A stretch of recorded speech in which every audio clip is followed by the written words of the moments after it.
harrowing images show the horror of intense bombardment in Syria. 7 years after its start, Syria's civil war is more complicated than ever. What started out as an uprising against President Bashar al-Assad has morphed, pulling in global powers, causing chaos among civilians.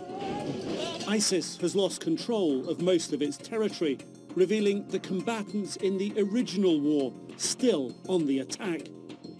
Russia and Iran support the Syrian government in its war on rebel forces.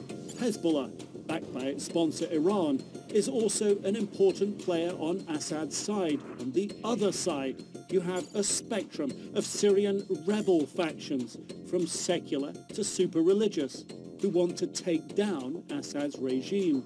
Moderate groups like the Free Syrian Army are backed by Saudi, Turkey and the US. But these two NATO allies, Turkey and the US, also have competing interests in Syria. The US backs the Kurds, represented mainly by the YPG militia, which is considered a terrorist group by Turkey. YPG fighters dominate the US-backed Syrian Democratic Forces, which have been critical in the battle against ISIS. Turkey opened up a new front against the Kurds in northern Syria in January. Adding to the complexity, Syrian pro-government forces are now apparently backing Kurdish forces in the confrontation with Turkey. Meanwhile, there's an escalation between Israel, Iran and Syria.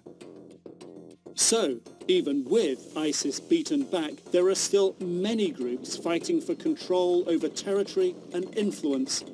This is one of the bloodiest and most complex wars in the world today.